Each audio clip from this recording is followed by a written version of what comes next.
guarantee you, Craig. You are listening to KC Sports Network, the #1 podcast network for today's Kansas City sports fans. With former players from your favorite teams, informed perspectives, and former insiders, this is the place for you. You can find us wherever you listen to podcasts or on our YouTube channel, all over social media, or our morning newsletter, KCSN Daily, dedicated to your Kansas City Chiefs. KC Sports Network is proudly presented by Emprise Bank, your partner in possible.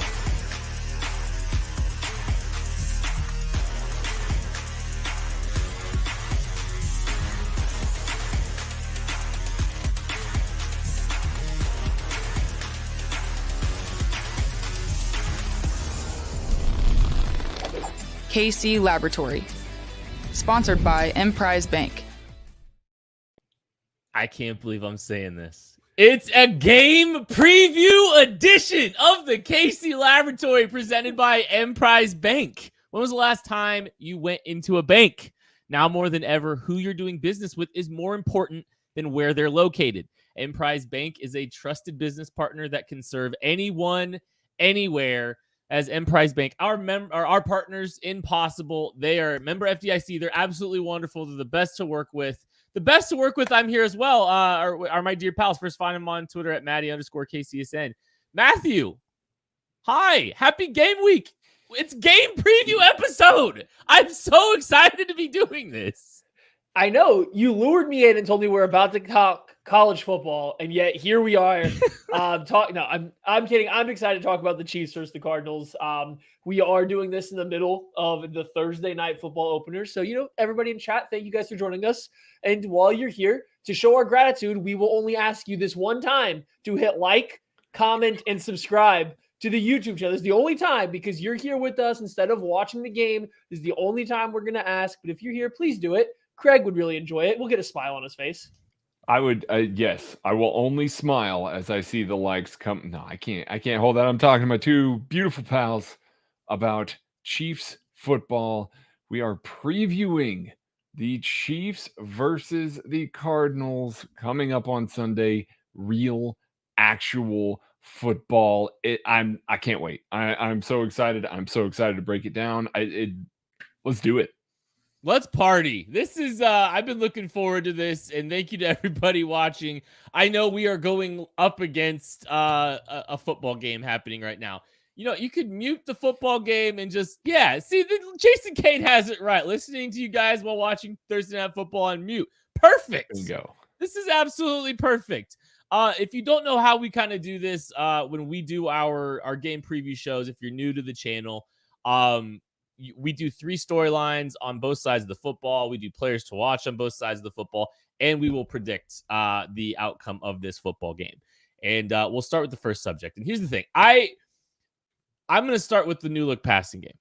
We have we're seeing something that we really haven't seen in its entirety yet, because Tyreek Hill is out the door, and that means that a lot of things are going to change about this passing offense. Eric Bieniemy kind of alluded a little bit to some changes that, the Cardinals aren't going to completely understand what they're seeing because the Chiefs haven't necessarily put that all out on tape. This is new personnel. Obviously, structurally, there are going to be some things that are similar. This team is not completely throwing out how they've done offense in the past. They've had games with Tyreek Hill in the Andy Reid era, but I think we're going to see some things that we probably haven't seen a lot of necessarily in this offense, Matthew. So I think there's a couple different ways to look at this, right? Like, I want to start, I guess, off the rip. This is a game that you don't want to take any game in the NFL for granted. However, the Cardinals in the position that they're in, with the injuries that they're up against, with the unknown level of to quickly run through like what we're looking at here. Marcus Golden didn't practice on Wednesday, is now limited today. JJ Watt hasn't participated in practice all week. Trayvon Mullen at corner, who they traded for, presumably to start for them, hasn't practiced all week. Those are some of the big ones. They have some offensive guys that have missed practice too. The Cardinals aren't at full strength. They don't have Nuke Hopkins. Rondale Moore showed up again on the offensive side. Now Zach Ertz isn't practicing. This isn't a team at full strength. So is there going to be gamesmanship? With the Chargers coming to town on Thursday, with it being a quick turnaround, Are you getting a little collegey football action where you maybe only give out your B-level game plan, save some in the tank, and you bring it back? So if that's the case, do the Chiefs just come out and run their same tried and true spread, RPO, zone heavy stuff? Because that should be good enough to beat this Cardinals team. Do they just come out, give you what they know, what Andy's run for the past 5 years in Kansas City, take the quick, easy W, even though it might not look as pretty as we're hoping for, but still take a relatively easy win, and then hold off some of the new offensive wrinkles for the Chargers game? Like, what do we see? Like, do we think that's even a possibility that Andy's going to hold some stuff like that back on purpose and just give you another preseason level game plan of relative blandness? I mean, Maddie's saying it's going to be 21 personnel all game long. Mike Burton's going to be the leading rusher. He's going to score 4 touchdowns. Everybody's going to overreact. It's going to be great. No, I could see it. I could. There's a part of me, a small part of me, that wonders how basic we are going to see some concepts, but it's also one of those that's still going to be very intriguing to me. I know what the basic concepts have looked like under Andy for the past 3 years. I know the ways that they've used Tyreek Hill and how explosive he can be. Take a basic slant to the house. I mean, that's great.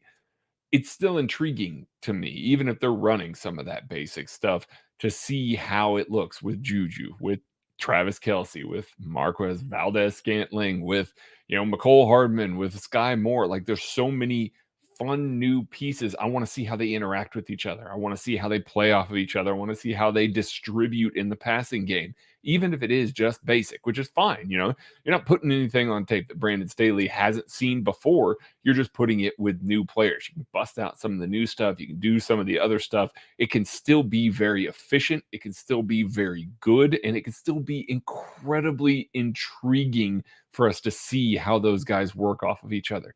There is nobody outside of Travis Kelce and McCole Hardman that we have seen lined up next to each other in a regular season game in this group. And that is so exciting for an Andy Reid offense. It really is, just to kind of see how those guys are going to play off of each other.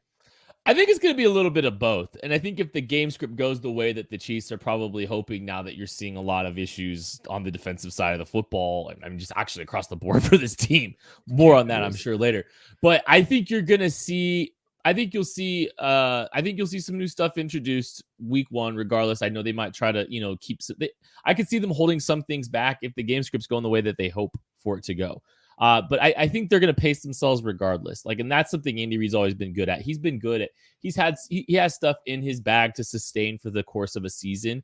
Sometimes there's some rough stretches there. I think Andy's instincts have been pretty good on when to put the gas on and when to hold things back a little bit. And I think they will undoubtedly have some things that they have not shown the Chargers in a few days. I know we're already talking about week 2, but I think you're still going to get some introduction to some stuff. I'm curious, I'm going to talk more about Juju Smith-Schuster here in a little bit, shocker. But I'm curious to see kind of where they line him up, where he moves around the field, and where they kind of get his targets going too, because I think he's a guy that you're going to see operating in the middle of the field a lot.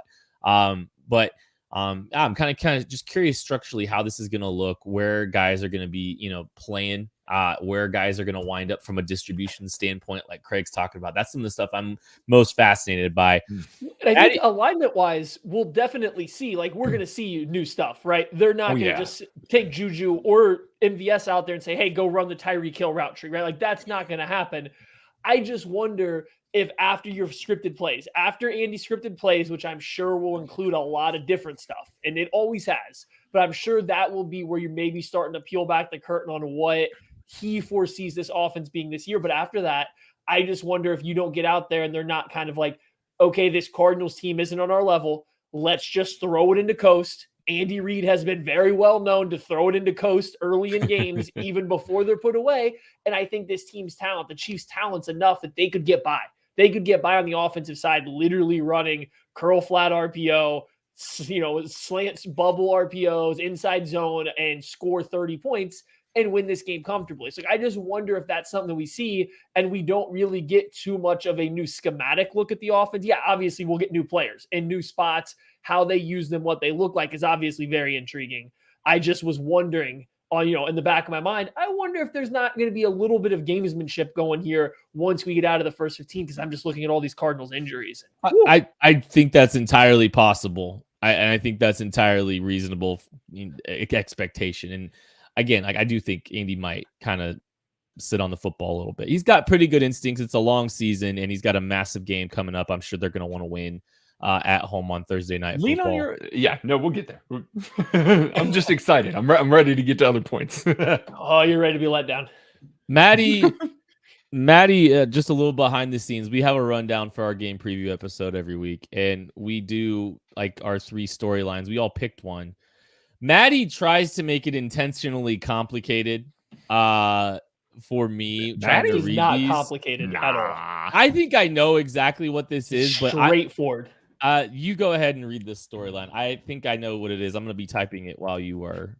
So my offensive storyline to watch is where's Waldo and his pal? And Waldo is the team captain play caller for the Cardinals defense, Isaiah Simmons, who is apparently playing the star position, but also calling the play. So he's playing as an apex defender, overhanging a pass rusher, but he's making play calls. That's interesting enough on his own. The next thing is the whole point about Isaiah Simmons moving to the secondary, so to speak, in this position is that it takes him out of the linebacker role. So you remove him from being a linebacker, you put him in the secondary where he's more comfortable, but now you're also asking him to call plays and watch for audibles and adjustments. It seems really convoluted to me to do this to a guy who hasn't necessarily been picking the game up at a linebacker level super well so far. So I'm just curious, where is he lining up? How do the Chiefs go about attacking him? And then his pal is Zaven Collins, and he's just bad. I don't even focus too much on that. He's just their actual starting Mike linebacker. He's been really bad so far in the NFL. So how does Andy Reid, how do the Chiefs attack Isaiah Simmons and making him keep up with motion and formation changes? And is he going to be flexed out wide on Travis Kelce or Juju Smith-Schuster in the slot? I'll take that matchup all day trying to watch that man turn. Is he going to be the one trying to call out jet sweeps when the formations change? Is Zaven Collins going to end up trying to cover any of the running backs out of the backfield? That's a matchup just straight up on either one of those guys that I feel like the Chiefs can manipulate all game long. And I don't know what the Cardinals are going to do with those two. It'll be interesting to watch, but I think the Chiefs have a huge advantage there if they just want to go all Kyle Shanahan and literally just put a target on both those guys' backs. I will say, if you are putting Isaiah Simmons in a position where he is more likely to succeed, it is closer to this than it has been how they've used him so far. They yes, have absolutely. Yeah. I think that this is closer to how he should have been used all along.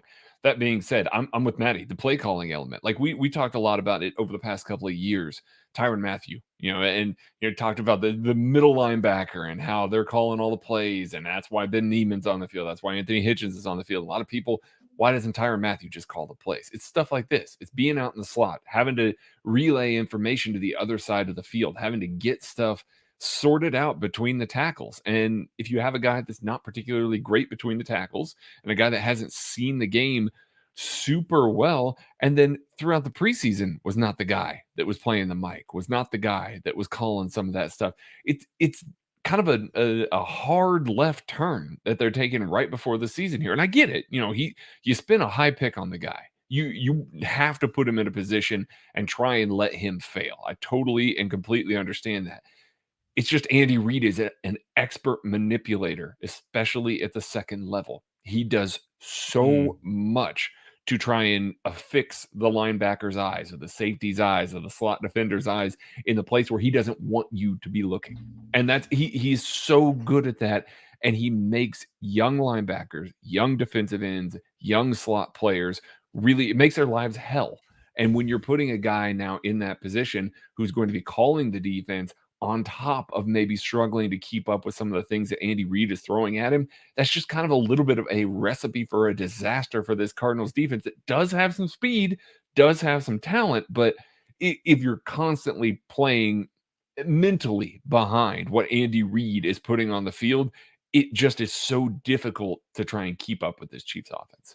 Yeah, logical progressions are a thing that Andy builds off of, and sometimes he'll add an extra layer. Like, he'll play off the instincts of players when he wants to play off the instincts of players. So maybe they think, the build off of a fake swing is an inside screen. He'll have a third option to that. He'll have a third progression to some of those plays. And he does. He puts young linebackers in an absolute blender sometimes. It's some of my favorite plays to talk about are those just additional layers to a concept that he just continues to build off of. And we'll see plenty of those throughout the season. Fascinating to see if we see any of those during the the first game.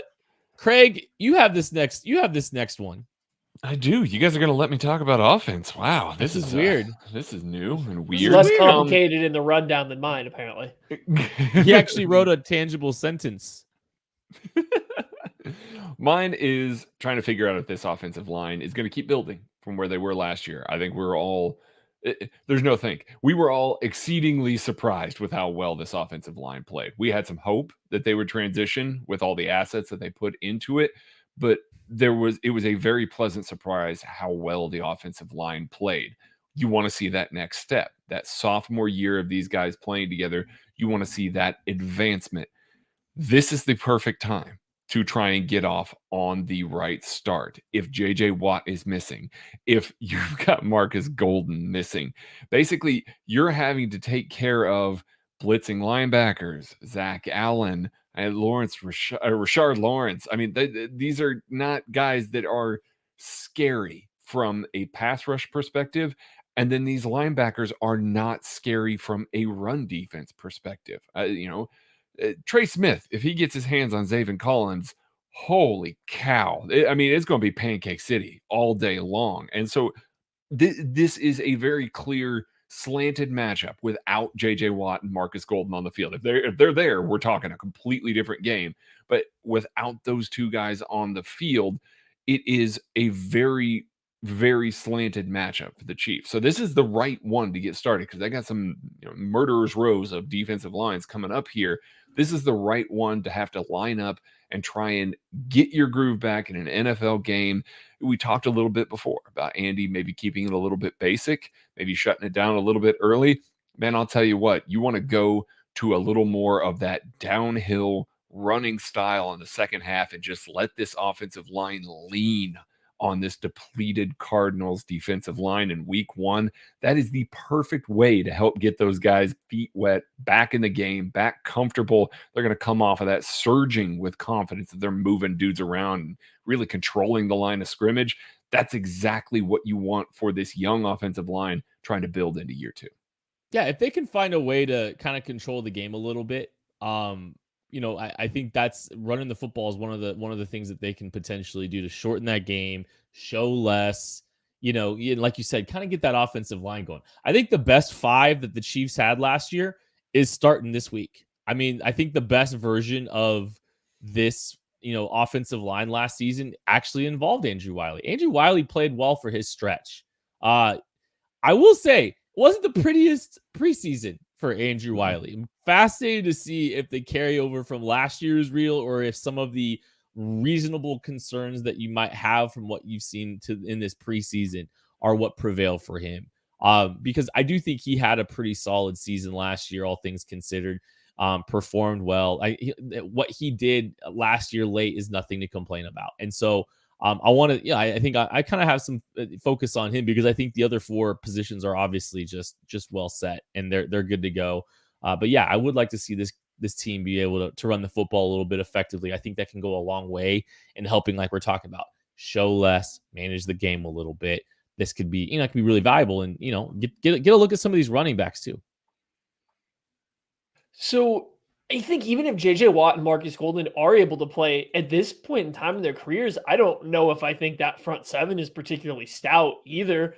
I think they create a little bit of chaos because you have guys like Watt or Simmons at times and Marcus Golden. And then they had Chandler Jones last, like all guys that are capable of making a play on any given play. But I wouldn't say that this run defense is a stout one. I wouldn't say they are a particularly over physical unit or anything like that. So if the Chiefs did want to get downhill, if the Chiefs did want to kind of turn that corner, this would be a great game to build a little bit of momentum for it.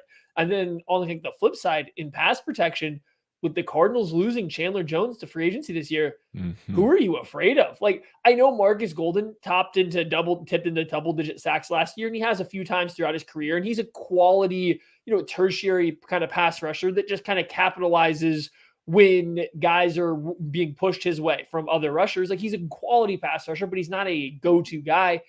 If he's unable to play, or even if he's hampered at all, or he's their number one guy, what are you afraid of from this team? Like, they're only going to get pressure by blitzing. Like, that's where it's going to come from. Now, they will do it. Van Joseph will do that. He will throw a lot of blitzes with a lot of zone behind it. That's kind of how they've lived. But I don't know if the Cardinals have a lot to really test the Chiefs' offensive line. So in terms of if the offensive line looks good or great, I don't know if it tells me a lot from this game. I just don't want to see them look bad. At the end of the day, I don't want to see them look bad. And then I wanted to drive this point home one more time. Isaiah Simmons can't fit a run, and now you're having him call the defensive front, linebacker adjustments. Like, if you want to find success running the ball, the guy calling plays and adjustments can't fit a run on his own, and now he's going to be doing it for everybody else. Like, if you want to run the ball, just run the ball. All right. Players to watch time. On the offensive side of the football, who are you watching, Craig? I'm watching Noah Gray. I know that's a little bit surprising there. Noah Gray's going to play, obviously, because Andy Reid's going to keep 3 tight ends on the active roster. We saw plenty of Noah Gray, not just in the preseason, but also in training camp, running a lot of that zone insert leaks, kind of running some play action off of it. We didn't really see it a ton with guys like Jody Fortson, with guys like Travis Kelce. I mean, we've seen it with Kelce in the past, don't get me wrong, but like we haven't seen it so far in the preseason. The focus seemed to be on Noah Gray running those sorts of routes, running that sort of flash motion, and I like that. You want to get him on the move. That's when he's at his best as a blocker, kind of getting down the hill, filling against the linebacker, and we just got done talking about how these linebackers in the run game, not awesome, so get a guy like Noah Gray coming downhill. And then when those guys are trying to attack downhill a little more and trying to shoot a little more, have him leak out into the flat and use that athleticism. So I think we're going to see maybe a little more of him in this game, just, because they can lean on the run, get some push, get him a little bit into space. Jody Fortson games are coming, but I think that you're going to see teams reacting a little bit to how the Chiefs have used Fortson in the preseason and over the last year and try and play off of him a little more. That's going to open some stuff up for other guys, and Noah Gray could be that guy as well. So for me, I'm going to go to the wide receiver position. And I'm looking through here at the Cardinals depth chart, and I think Byron Murphy, guy we like coming out, is still kicking into the slot frequently. Byron Murphy is not the epitome of NFL athlete at the cornerback spot.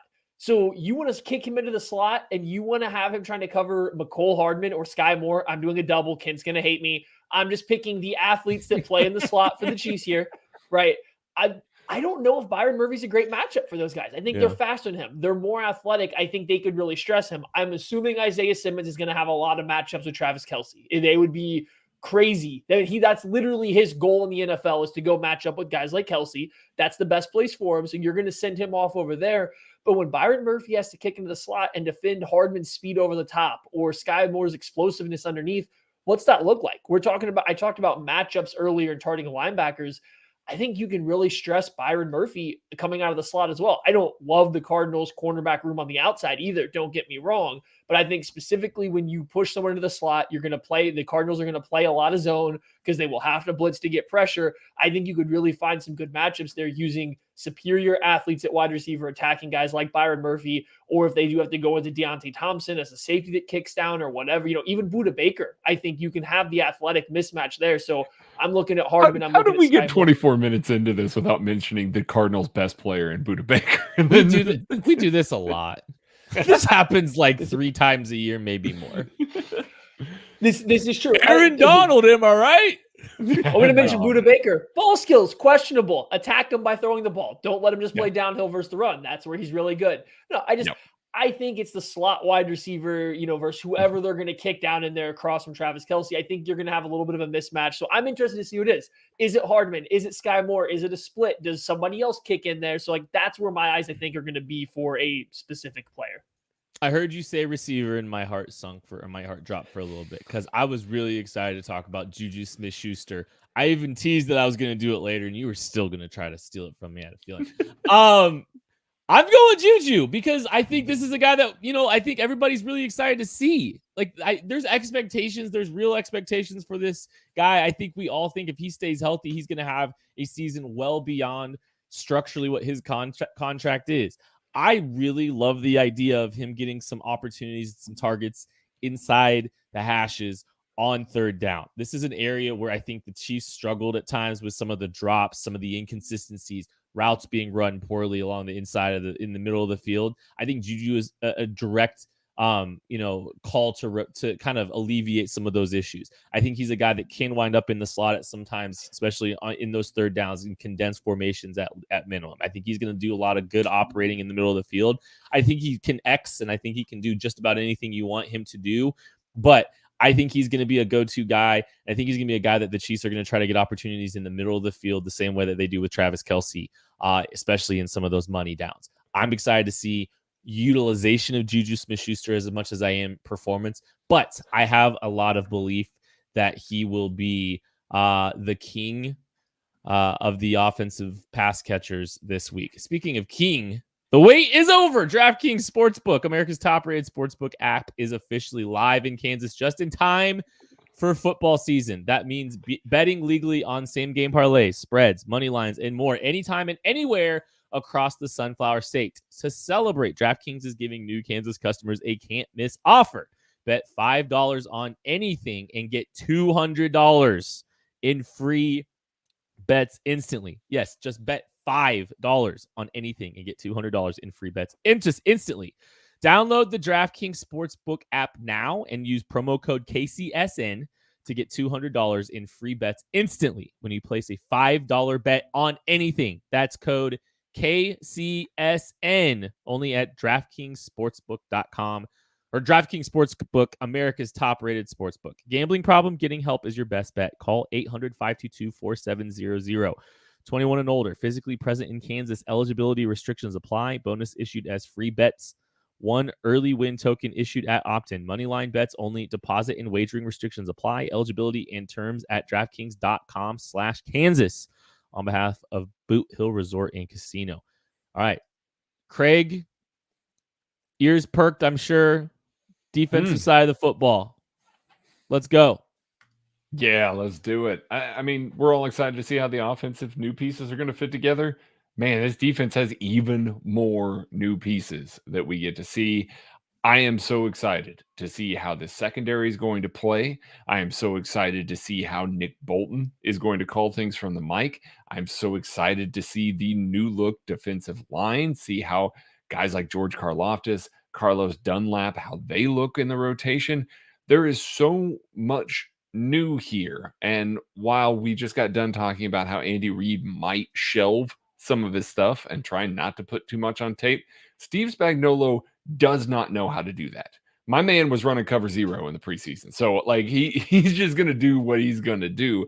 So I'm anxious to see how these new pieces fit in the actual scheme for a game planned game. A lot of that preseason stuff, you're just lining up, you're trying to get guys looks and various looks and things like that. It's not necessarily reacting to what the offense is doing. You're just trying to see how guys look in specific things at that point in time. Now, polar opposite of that, you are reacting to what the offense is doing. You are having to shift coverages. You are having to communicate on the back end, and you're having to make sure that everybody can communicate. Everybody knows where things are going. You're having to make sure the front can shift properly. You're having to make sure you fit the run up front. That's a guy like Nick Bolton who did that a little bit last year and looked great doing it. Does he look better? Did we see the best of him last year? Willie Gay has looked phenomenal in the preseason. Is he going to be able to set free next to Nick Bolton a little bit better inside this scheme, or having these, safeties and corners that can come downhill and fill? Can he be a little more risky in pursuit? There are so many new pieces that all have to fit together that will change the scheme drastically for Steve Spagnuolo. This is not going to be the same thing that we have seen the last 3 years, regardless of how good it looked at times. It's not going to be that. So I am so excited to get them on the field, get the young pieces, see the growing pains. I have, no high expectations for how this is going to look. I just want to see the types of schematic things that Spagnuolo is going to do to make these new pieces fit together. Yeah, the new pieces, how they all fit, what it's going to look like is going to be fun. I'm a lot more excited for it in like week 9 when it maybe starts that fit together a little bit better. Like I'm a little nervous on how it's going to look in week 1. I really am. I think no, they did not run a super bland defense in the preseason, but it also wasn't crazy for Steve Spagnuolo. It was very bland for Steve Spagnuolo. Like, yeah, there was cover 0. Yeah, Sure. there was some invert coverage, but these were still day 2 installs for Spagnuolo based on how they look. There wasn't a lot of super late post-snap adjustments and things. Like, just what does it look like when things are flying and offenses are getting into their real stuff? Obviously, they have been playing the Chiefs offense. They have seen a lot, but what's it look like now when the real game starts? There's a lot of new pieces. For me, I want to see who's going to be the playmakers on this defense. I think this defense, you can look at it and I can point to a lot of guys I think will be solid to good players that will do their job and they'll do it well.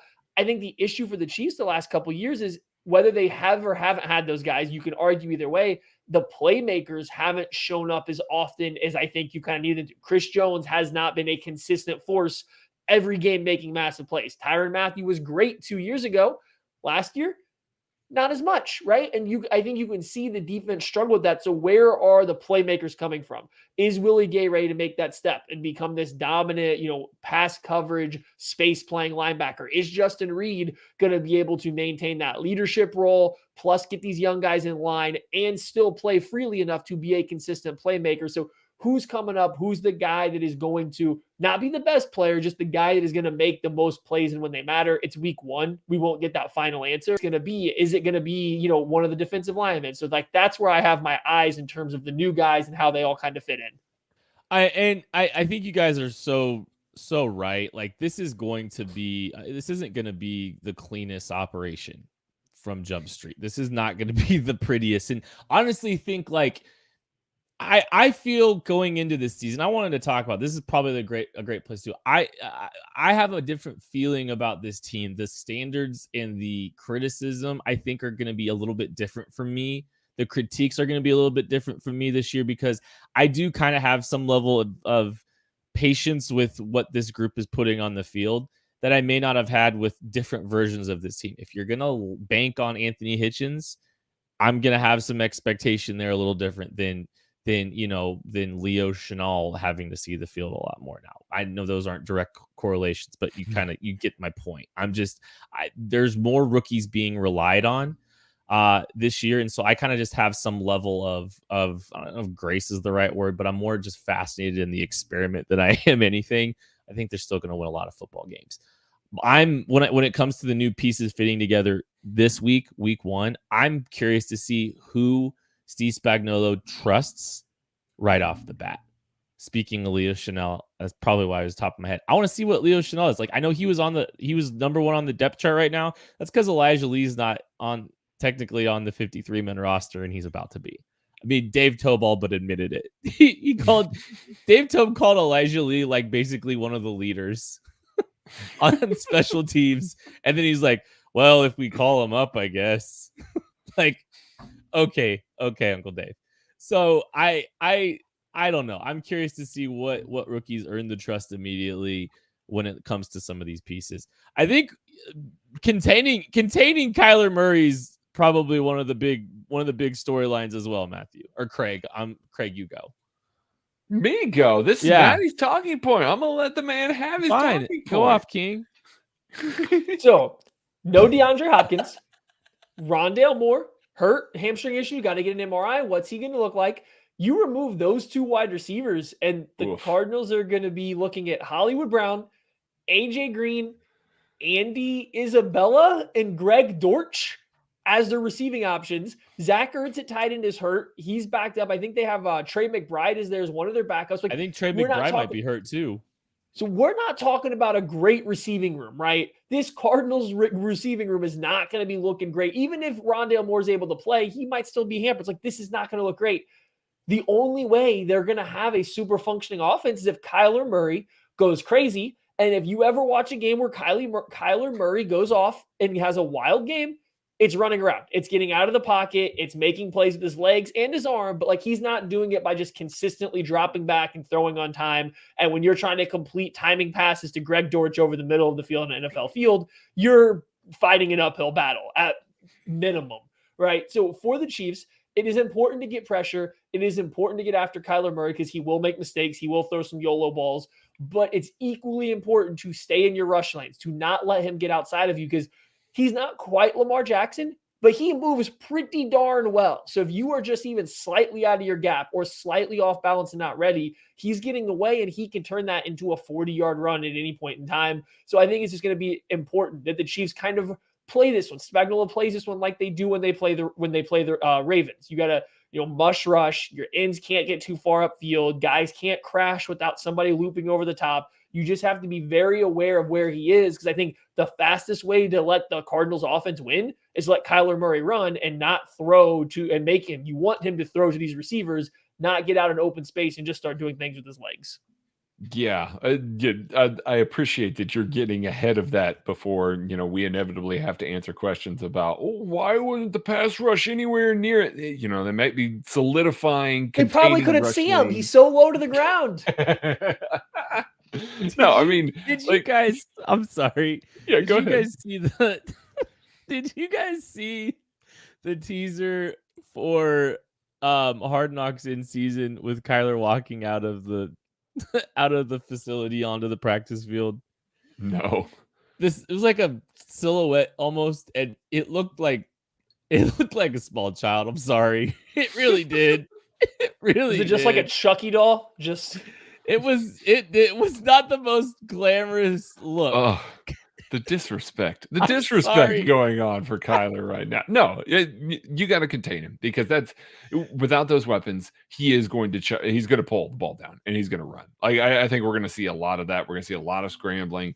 And so, have Willie Gay be the spy on him. Have somebody kind of controlling that area of the field and say, listen, don't be sitting here trying to blitz. Don't be shooting into the backfield. Just mirror him. Try and keep him, make him bounce to the sideline, make him have to do stuff in open field. He could embarrass you in open field still, but at least make him have to put his foot in the ground, stop his momentum, and allow the defense to rally and catch up there. That's what they've done with Lamar. And Steve Spagnuolo has done a really good job of containing Lamar Jackson throughout his time there, whereas a lot of defense have struggled with that. Spagnuolo has been able to contain guys like that now that you don't have to worry about Nuke Hopkins. You don't potentially have to worry about Rondale Moore. You don't have some of the same receiving threats in Zach Ertz anymore. It gets pretty scary for the Cardinals offense to have to put the ball in the hands of some of these guys to try and take games over. And that's probably not going to happen. And it could be that Kyler doesn't trust that to happen. So what's the first thing he's going to do? He's going to try and break contain. He's going to try and get outside the pocket. He's going to try and make guys miss and try and create explosive plays with his own legs. So I'm with Matty. Mush rush. Keep those defensive ends and contain. Force him to sit in the pocket and make throws against this young secondary. I realize the danger that poses, trying to get communication with this young secondary. But I do think that the risk is, lesser. If you keep him in the pocket, force him to throw, then try and collapse it around him. I actually think this is something that George Karlaftis could be pretty good at, honestly, just playing through the tackle and contain rush. I actually think this is something that he could be all right at, effort backside to, I think there's a lot to like about him there in that regard. But I think that's going to be one of the big things is just trying to contain Kyler as much as you can. You're not going to be 100%. It's going to be interesting to see what he's able to do with the receivers that he has at his disposal, trying to, work out a structure and work on scramble rules and some of that kind of stuff. And we talk about all these deficiencies in the pass catching department. I think one of the things you look at is like this team might run the ball a little bit more. And I mean, you think that they're they might be averse to running the football, but they actually have had some success running the football a little bit at times in Cliff Kingsbury's career. I'm kind of fascinated by how the run defense overall is going to be able to play and be able to, hold up because, you've got a little bit of the dual threat stuff, which, you're going to have to, we're going to get Kyler reading some of that stuff out of the backfield. But I think the Cardinals are going to try to run the football a little bit. I think they don't have a choice. I think they have to find some success on the ground game if they want to be in this football game because of the lack of pass catchers, continuity, body types. I mean, Marquise Brown and Andy Isabella, where they both lining up. There's some questions there, right? I mean, this is not the biggest group. AJ Green's just like, the only big body guy you got to worry about in that group. So I am fascinated to see, the run game, how this front seven looks against the run game. I want to see the linebackers flowing. I want to see them act, I want to see them downhill. Nick Bolton's in his second year. This is a chance for him to, read and react a little bit quicker. I think we obviously saw that in the preseason a little bit too. His involvement in the run game. So I'm monitoring this run defense. I want to see the first kind of look and first iteration of this run defense. And I think you could see the Cardinals maybe run a little bit more than you're anticipating. I think the Chiefs' run defense in this game is similar to the offensive line for me in that I don't think you're going to get any information as if they're good, but you'll get information as if maybe they're terrible. Because removing Kyler Murray runs, the Cardinals run the ball decently frequently, just not very well. Chase Edmonds had over 5 yards per carry last year for them, which is really, really good. Mm-hmm. Every other running back that's on their roster for this year, because Chase Edmonds isn't, under 4 yards per carry last year. And that includes Darrell Williams, who was behind a better line in Kansas City than what the Cardinals have right now, was at 3.9. That was their best. That's the guy that had their best yards per carry last season going into this one. James Conner, 3.7. Benjamin, 3.5. That's gross. That's bad. They can't run the ball very well. Now, if they come in against Kansas City and they are able to pound the rocks, I think it might be worth trying it. It's a little bit of an air raid influence from Cliff Kingsbury, but that doesn't mean they're going to completely abandon the run. They will run the ball, and especially with Kyler, you have that extra threat that helps with stealing extra gaps and everything. But if they can come in and find success against the Chiefs' run defense, I think that's going to tell you a little bit about the Chiefs' run defense, because this is not a great run blocking offensive line. It's not a great group of running backs. You should be able to hold them to under 4 yards per carry. If you have a good game, you should be able to hold the running backs, purely the running backs, to around 3 yards per carry, because that happened numerous times last year. So it's kind of like a litmus test of, is the run defense average or below? I think is it the most you're going to get from this, and you hope they just come in at average. They just come in and do well enough versus arguably one of the worst running back groups they are going to see all season. I think it's worth noting that during the preseason, the Chiefs' run defense is pretty good. It really was good. It was aggressive. They fit downhill really well. Nick Bolton and Willie Gay were flying around the defensive line. Did a pretty good job when they were healthy. There are obviously some guys that are more sub-package rushers that they were putting in base downs, and it didn't go well, but Spagnuolo's not going to put those guys in those scenarios. So when you look at it, you think, okay, there's a lot of positive indicators there. This is just a continuation of that. Nick Bolton is going to get the opportunity to call. Now, Cliff Kingsbury will call some exotic stuff. He'll call some stuff out there. So it's not like it's going to be a basic offense, but the run game itself may be one where he can really tee off a little bit more. He can use his exceptional football IQ, where he can position guys correctly and position himself and Willie Gay to be able to get downhill, create more tackles for loss. I think that this is the perfect kind of game to see that side of things, that second level of the defense and how well that they are going to play. If those two come out like a house on fire and they look great, they're making a lot of plays behind the line of scrimmage, you can get exceptionally excited about this linebacker core. I know we all are already. I mean, there's lots of people. You're starting to see some of the national media all of a sudden it's like, actually, I kind of like this linebacker group. So I think that this is a game where if they play a lot more behind the line of scrimmage, they're making a lot more plays, you're going to see now all of a sudden the national narrative shift from the Chiefs linebackers are terrible all the time, they're a major weakness, to holy crap, this is one of the best units in the league. And I think it can happen that quickly. I really do think that it can happen that level of fast. And I'm very curious to see how it goes. That could be where the bulk of the run defense that we can take away from this matchup could be coming from. Maddie doesn't speak for me. If you're watching this show, thank you so much. Please feel free to hit the like button. Whoa! Please feel free to hit the subscribe button. I want to see your predictions for I want to see your score predictions, because we're going to be making ours. Tucker might throw a few of you the score predictions up. Leave those in the comments field. Thank y'all so much for watching. Thank you for jumping on at halftime of the game. If you are, I appreciate it. Shout out all of y'all. Exactly. That's exactly what I did right there. Let's go to players to watch on the defensive side of the ball. Craigery, what you got? I'm going with Trent McDuffie. If there's one thing that old Kyler Murray will do, he'll say, F it. There's a receiver down there somewhere, and he'll chuck it up. Now, most of the time, that's been Nuke Hopkins, which that's a very good bet. But when Nuke Hopkins was unavailable, he still tried to do that. It didn't matter who the receiver was. He's still chucking it up there and trying to rely on his guy to go get a 50-50 ball. Now, Matt and Kent both just mentioned, these receivers are not big. They are not particularly long. They are not going to be a guy that's going to posterize somebody. AJ Green is, but some of these other guys are not going to posterize a smaller corner over and over and over again. This is a phenomenal matchup for Trent McDuffie in that regard. I think that he's going to have the ability to make plays on the ball. He's not going to have to be going up against a guy that's going to try and post up against him with a whole bunch of length advantage over him. He's going to be able to go toe-to-toe with some of these guys. So I think this is a good coming out party for him.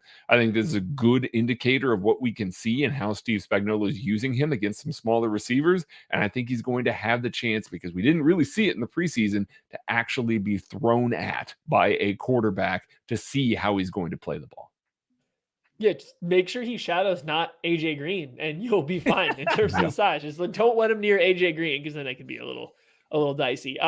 My player to watch, we mentioned him earlier, George Karlaftis. I think, okay, we got to talk about it. You know, Frank Clark, whether it's been dealing with something else or been dealing with an illness, he's missed some practice. If it is in fact an illness, you have to start to wonder what kind of shape he's going to be in week out. And when you start to see a little bit of a reduction in snaps, I think it's clear to everybody that George Karlaftis has the most upside, has the most high-end potential as an edge pass rusher right now for the Chiefs.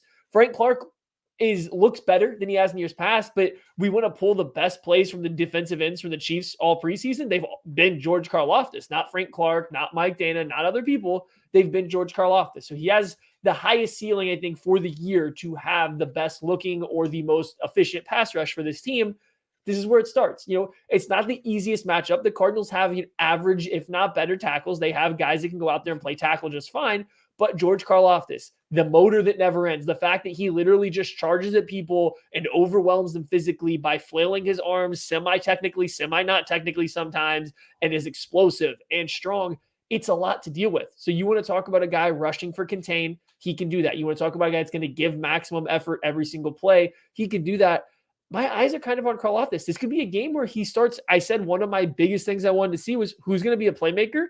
Is Karlaftis going to, inch his way that direction? This could be a game he could do. I mean, we're talking about a quarterback that's going to extend plays versus a defensive end that never stops trying and cannot celebrate a good play to save his life right now. Like, well, who's going to win the battle, right? Who's going to win the battle? The Call of Duty playing kid or the guy who is searching TikTok for new dances just in case he gets a sack? We're gonna just clean sweep this with rookies, and I think that was probably like a little bit expected because I think we're all anxious and excited to see the rookies play on the defensive side of the ball specifically. I am going with Jalen Watson and Joshua Williams. I am Maddie answering it hardcore. I don't know how much they're gonna play. I don't know. I think Rashad Fenton's probably the guy that's gonna get opportunities when they have three corners out on the field. But I want to see if Joshua Williams and Jalen Watson sprinkle into this. And I know this is a little bit kind of different than maybe some of the normal, players to watch that we've normally given because I'm looking at guys that are impacting the game. We're normally looking at guys that are going to impact the game. I don't know how much Joshua Williams or Jalen Watson's going to play. I'm curious to see if they do. I'm curious to see which one of them goes first. And I'm curious to see how they do. And this is kind of a long-term thing I'm looking at today. This isn't necessarily like I think these guys are going to step right in and impact this football game. This is the most fascinating season in the Patrick Mahomes era for me. And I want to see which one of these two, if either of these two, get sprinkled in, get opportunities when they get opportunities, because I think that's going to say a lot about, what they've been able to earn to this point, because I don't think the bar is particularly high to clear to see see time on the field. They just got to earn the trust of Steve Spagnuolo.